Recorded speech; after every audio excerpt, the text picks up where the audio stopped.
Soomaaliyeed dhaqanka Itoobiya maanta ka soo muuqdayo waa balaayo geesa la qabtayna leedahay.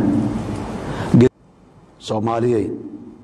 dhaqanka Itoobiya maanta ka soo muuqdayo waa balaayo geesa la qabtayna leedahay. Geesa aan ka qabanno duulimaad kuma ahin uma soconno lama dirirsanin laakiin kama yeelayno ha ogaadeen ma dhacayso inta wiil Soomaali uu nool yahay oo socdo dhulka Soomaaliya in qayb kamid ay baxdahay ma dhacayso hal hayska ay not an inch hal inch xataa ma ogol yaa naga wada nuguma sheega karto intaan ka sheegna cadawaa hal waa shabaab maanta waa labo waa awoodnaa shacab iyo ummad jirtaan nahay shabaabkana waa iska celinaynaa duulimaadka dibadda ka yimaada waa iska celinaynaa intaba waa isaga filanaa ninkii qaba inaanu isaga filnayn ka kacan lena hurdada waa hurdo haysaa waa isaga filanaa waana isaga filnaanayna marka niman muxuu ahaay gobnimadeennii aan aqbalsanayn oo dhulkeenni nusaan qaadanayaa leh shacabkeennina waa kala qaybinaya nusna waa saasaatihiin nuska kalena waa saas na kala dhahayo isaga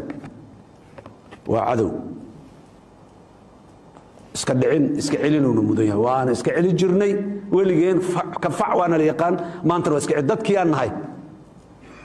aan nahay ismaanaan bedelin kuwii shalay ilmahoodii aan nahay waa iska celi jirnay waa iska caabi jirnay waana ka guulaysan jirnay waana ka guulaysanaynaa waana iska caabinaynaa dadka Soomaaliyeed marka waxaan leeyahay ha ku kadsoomina walaalaan nahay darisaa idinla nahay saanaan nahay wanaaga suuq madaxweynaha jamhuuriyadda federaalka Soomaaliya mudane Xasan Sheekh Maxamuud oo casuumad rasmi ah ka helay madaxda sare ee Itoobiya isla markaana booqasho shaqo ku jooga dalkaas ayaa soo dhaweyn heerkoodu sareeyo kala kulmay ra'iisul wasaaraha Itoobiya mudane Abiy Ahmed oo isagu ugu horeynba madaxweynaha jamhuuriyadda iyo wafdigiisa kaga hortagay garoonka diyaaradaha ee Addis Ababa ee Boli Airport soo dhaweyn kadib labada mas'uul ee ugu sareeya nidaamka dawliga ah ee dalalka Soomaaliya iyo Itoobiya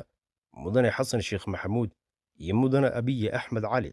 ayaa kulamo ay yeesheen ka soo saaray war saxaafadeed lagu tilmaamay inay yeesheen wada hadallo qoto dheer oo salka ku haya danaha labada dal iyo iskaashiga xaaladaha gobolka iyagoo hoosta ka xariiqay muhiimadda ay leedahay xoojinta xiriirka shucuubta labada dal labada hogaamiye